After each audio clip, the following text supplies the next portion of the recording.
Hello and welcome to another video from Most Touch Toys, Games, Collectibles. And today we're looking at things a little bit differently. We have got 3 of the 1969 releases of the Prisoner paperback books. Now these were all based on the TV series that starred Patrick Mcgoohan as the Prisoner, or known as Number 6. And they were short novels, obviously all featuring Number 6 and the village that he was taken to when he resigned as a secret agent for the government. Okay, so we've got 3 books here. We've got number 1, number 2 and number 3, and this is how they were released back in 1969. So the first one, it says, it's Ace Books, 67960 cents. It says a new novel of eerie intrigue based on the gripping TV show starring Patrick Mcgoohan. The Prisoner by Thomas M. Dish. Number 6 had escaped from the village, hadn't he? Then why was he imprisoned there again? Or was he? And then we got number 2, which is 67901. Again, 60 cents. And it's a new novel of strange conflict based on the stunning TV series starring Patrick Mcgoohan. It's The Prison by David McDaniel. Was there no way out for number 6 to escape from the village? Worse yet, did he really want to get away from it? And number 3, which is 67902, and it's a novel of eerie suspense based on the exciting TV series starring Patrick Mcgoohan. And it's The Prisoner by Hank Stein, and it's number 6 had a chance to destroy the village, if that was really possible. Okay, let's flip over the books and have a look at the back side of them. There's 1, 2, and 3. So, the first one, it says, I am not a number, I am a man, a free man. When The Prisoner premiered on US television, it brought forth from viewers more debate and enthusiasm than any other TV show within memory.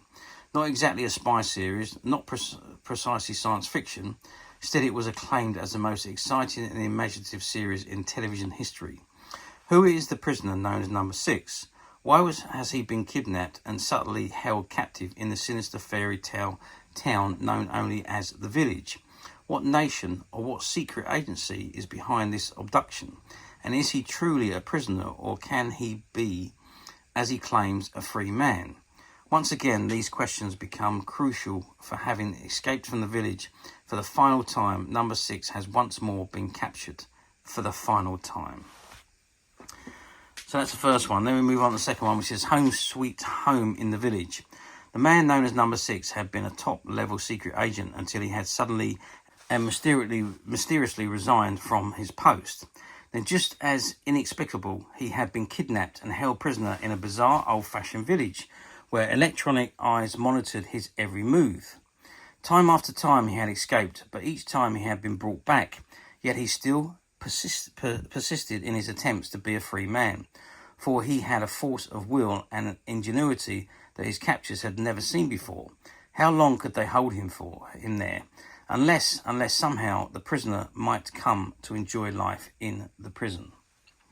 And then the third one is in the village there is a beach, a theatre, a tennis court, and an underground chamber from which mysterious men monitor every move. Each day is like another in the village, a trip to the grocer's, a conversation with a number, an escape attempt. The village, a sinister Disneyland for people who know too much about the critical government projects and so can never be set free. And you are there. Okay, so that's the 3 books. I'm just going to move those 2 out the way first of all, and let's just open the first one and just see what it says inside. So it says, you are a highly trained top-level secret agent, one of the best your country has. But there comes a time when you want out, when your nature rebels against the entire world of spying. But they won't let you quit. You know too much, they say. You quit anyway. They can't force you to work for them after all. You plan a leisurely retirement in the country.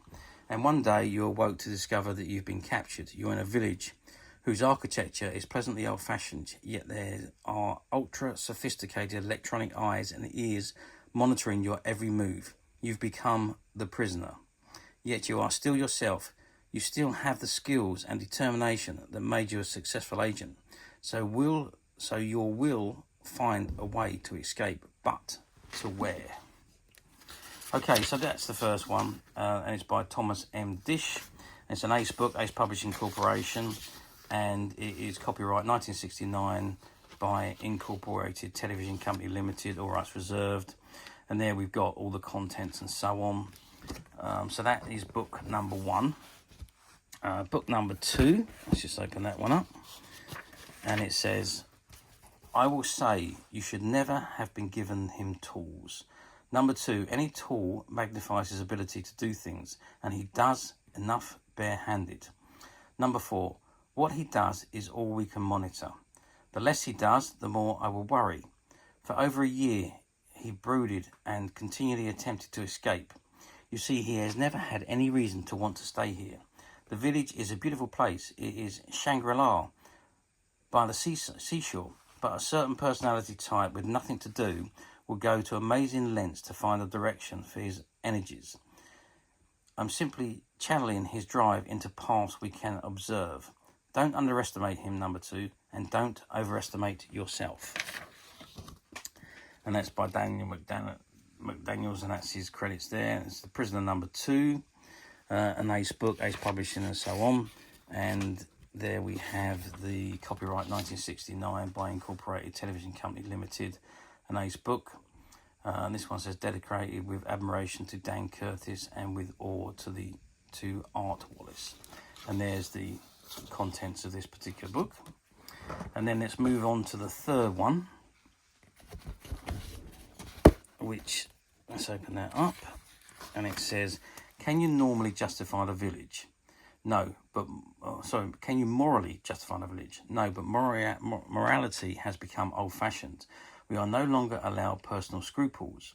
If our government begins a dishonourable war, do we not have to wage? If our employers engage in shady practices, can we protest? But number 6 said, do you feel no responsibility for the lives you have ruined? There are no lives anymore, only statistics, and statistics can be sacrificed. He closed his fist around the Colt, 32 in his pocket, even your own. Okay, so that is that one, and that's Hawkstein, who was the author. And it says Prison number 3, A Day in the Life, and Ace Books, so on. And this one is copyrighted 1970 by Association Television Corp Limited, an Ace book, all rights reserved. Authors, dedications, and then we come on to the actual story itself. Okay, so that's the 3 books. I'm assuming there was more than these 3 that were produced, but these are the 3 that we have available at Midas Touch, on the Midas Touch website. How well did they do back in the day? Well, you got to remember that The Prisoner was a completely new concept of television series. There hadn't been anything like it before. And it was kind of like, because Patrick Mcgoohan had played Danger Man, where he was a secret agent. So it was kind of like the retirement of Danger Man, which is what he wanted to do. And then, of course, he gets kidnapped and ends up as the prisoner. So it was a very different concept. It started off fantastically, I think. I think it got a bit silly towards the end, and the final episode was a little bit weird. But generally, it was a very, very popular television series. And so I can imagine that these books were quite popular when they were produced back in the 1960s. I don't know for sure, because there's no record of them or how they produced or what have you. So I don't know how well they sold and whether they were mass produced or not. I've really got no idea. I mean, obviously these are American books also. So I don't know how well they did in the UK at all. But I'm assuming that they did well. Paperback books usually did back in the 50s, 60s, 70s and 80s, because there was no, obviously, videos and DVDs and streaming service available. So books and annuals and activity books was the thing that we all went to. Obviously, The Prisoner was geared for adults rather than for children. So the novels were the thing that most adults would have bought. However, now we're talking, 55 years on, these books are now very, very difficult to find, especially in very good condition. They do occasionally pop up on the platforms, but not very often. And to find all 3 together would be an achievement. But as usual, we at Midas Touch have managed to find a few of each of these, and they're currently available to purchase on the Midas Touch website. which you can get to quite simply by clicking the link below. It'll take you straight to the website where you'll be able to find this and many other vintage prisoner items and many other vintage toys, games and collectibles come to that. There's over 10,000 products currently available on the website for you to view and purchase at your leisure. And don't forget to hit the subscribe button, because we're uploading videos for every new item that goes into the website. There will be something for everybody, and I'm absolutely positive that you're not going to want to miss this, because we literally have thousands and thousands of new products which we're shooting videos for and uploading on a daily basis. So if there's something in particular you're looking for, something old that you've never been able to find, something quirky you might want to buy for a friend, or maybe just something from your childhood that you'd like to own again to help you recuperate those long lost childhood memories, well, stay tuned, keep watching, because you never know the next item we upload could be that item you've been looking for. Okay, that is it for me on these particular items. I do hope you've enjoyed looking at these very, very old vintage books. Thank you for watching, and we will see you again next time.